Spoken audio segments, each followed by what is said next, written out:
কি জিনিস ফুলকুমারী, বলো। মা, আসলে রাজপ্রাসাদের সব থেকে প্রাচীনতম তলোয়ারটি আমার বড্ড প্রয়োজন। সে তলোয়ার কোথায় আছে দয়া করে আমাকে বলুন। প্রাচীনতম তলোয়ার রাজপ্রাসাদে সুরক্ষিত অবস্থায় রাখা আছে ওটা, কিন্তু কেন? সেটা দিয়ে তুমি কি করবে? বলবো রানীমা, সব কিছু বলবো। আগে ওই তলোয়ারটি নিয়ে আসতে হবে। আর হ্যাঁ, আমি আজ রাতে একটি বিশেষ কাজের উদ্দেশ্যে বের হব।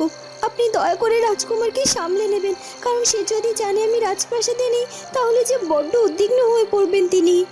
কিন্তু তুমি কোথায় যাবে ফুলকুমারী, সেটা আমাকে খুলে বলো। ঠিক আছে মা, আপনি যেহেতু এত করে জানতে চাইছেন আমি আপনাকে সব কিছু জানাচ্ছি, কিন্তু আপনি এই কথা আপাতত কাউকে জানাবেন না। এরপর ফুলকুমারী রানীমাকে সব কথা খুলে বলে। রাত বেশ গভীর, কিন্তু ফুলপরীর তখনও ঘুম আসে না। না না, কিছুতেই ঘুম আসছে না। মনের মধ্যে বড্ড অস্থিরতা কাজ করছে। কারাগার থেকে মুক্ত হয়ে আমার মনটার মধ্যে কিছুতেই যেন শান্তি নেই। তাছাড়া দিদিমা আমাকে মেনে নিয়েছে এই রাজপরিবারের রাজবধূ হিসেবে। এটাও তো অনেক বড় পাওয়া আমার জন্য।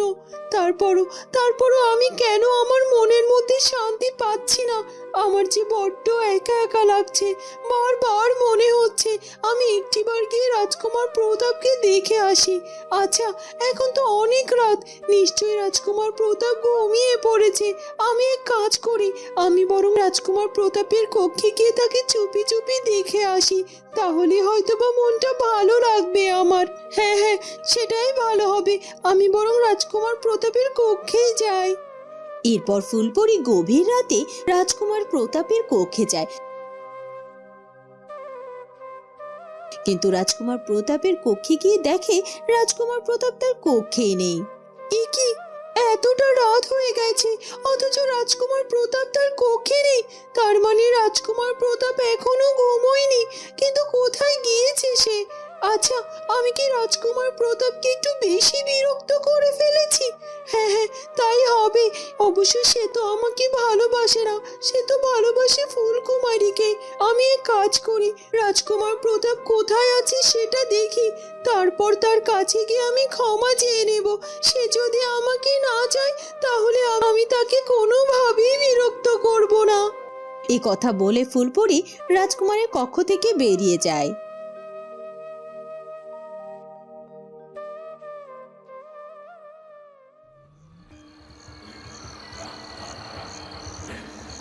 এই তো আমার ধ্যান সাধনা সম্পূর্ণ হয়েছে। আর সামান্য কিছু সময় পর আমি তোমাদের সবাইকে অশুভ শক্তির দীক্ষায় দীক্ষিত করব। তোমরা সবাই কি প্রস্তুত আছো?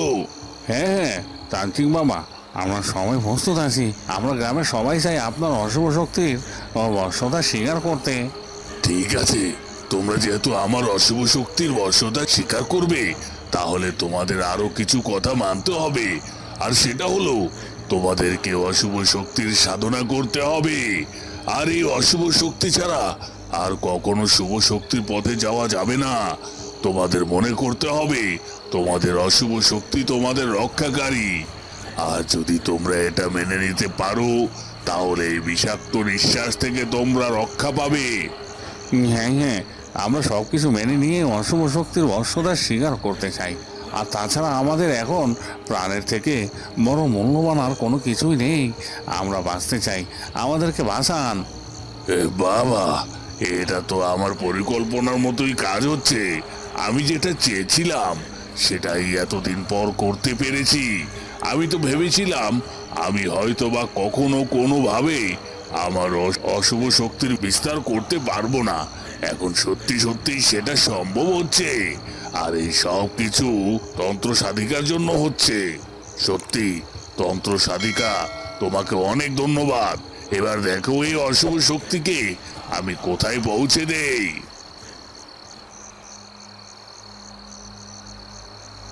সত্যি তান্ত্রিক বাবা, আপনার জবাব নেই। আপনি যেভাবে আপনার কাজে সফল হতে চলেছেন, এটা দেখে আমার বড্ড ভালো লাগছে। আমি আপনার কথা মতো ওই বিষাক্ত নিঃশ্বাস প্রয়োগ করেছি, আর সেটাকে পুঁজি করে আপনি এত বড় একটা কাজ ঘটাতে যাচ্ছেন। আমার বিশ্বাস আপনি অবশ্যই সফল হবেন। আর আমি খুব ভালো করে বুঝতে পারছি আপনার অশুভ শক্তির প্রসার যতই ঘটান না কেন, কোনো না কোনো শুভ শক্তি চেষ্টা করবে আপনার অশুভ শক্তির প্রসার ঘটাতে বাধা দেওয়ার। আর আমি রাক্ষসী ফুল, যতক্ষণ আছি ততক্ষণ কোনো শুভ শক্তি আপনার কাছে ভিড়তেও পারবে না। আর সব শুভ শক্তিকে আমার বিষাক্ত নিঃশ্বাস দিয়ে আমি শেষ করে দেব। আর আপনি আপনার কাজ চালিয়ে যান। ওদিকে ফুলকুমারী সেই প্রাচীনতম তলোয়ারটি নিয়ে রাজপ্রাসাদ থেকে বেরিয়ে যাওয়ার জন্য প্রস্তুতি নিতে থাকে। মা, আমি বের হচ্ছি। আপনারা এদিকে সবাই সাবধানে থাকবেন। সঠিক সময় আমি ফিরে আসব। কিন্তু ফুলকুমারী, তোমাকে নিয়ে যে আমার বড্ড দুশ্চিন্তা হচ্ছে। তুমি একা একা এত বড় কাজ কি করে করবে? তোমরা যদি কোনো বিপদে পড়ে যাও তখন কি হবে? না না মা, আমার কোনো বিপদ হবে না। শুভ শক্তিকে জেতানোর জন্য অশুভ শক্তির বিনাশ ঘটাতে যাচ্ছি আমি। এখন শুধুমাত্র আপনারা সবাই আমার জন্য প্রার্থনা করবেন। বাকিটা বিধাতার ইচ্ছা, বিধাতা আমাকে সাহায্য করবে। সেটা ঠিক আছে, কিন্তু তুমি তো চাইলেই আমার খাস দাসীকে সাথে করে নিয়ে যেতে পারতে। ও তোমার সাথে থাকলে আমার দুশ্চিন্তা কম হতো। না না মা, আমি কোনোভাবে আর কাউকে বিপদের মুখে পড়তে দেব না। আপনি শুধুমাত্র একটু রাজকুমারকে সামলে রাখবেন, তাতেই হবে। বাদ বাকিটা আমার উপরে ছেড়ে দিন। আর হ্যাঁ, আপনি পিতামশাইকেও কিচ্ছু বলবেন না। আমি ফিরে এসে সবাইকে সবটা বুঝিয়ে বলবো। ঠিক আছে ফুলকুমারী, আমার আশীর্বাদ তোমার সাথে আছে। আর রাজগণক যেহেতু তোমাকে এই কাজটা করতে বলেছে, তাহলে তুমি অবশ্যই করতে পারবে। বিদায়, বিধাতা তোমার সহায় হোক। এরপর ফুলকুমারী আর একটু দেরি না করে সেই প্রাচীন তলোয়ারটির সাথে নিয়ে রাজপ্রাসাদের উদ্দেশ্যে রওনা দেয়।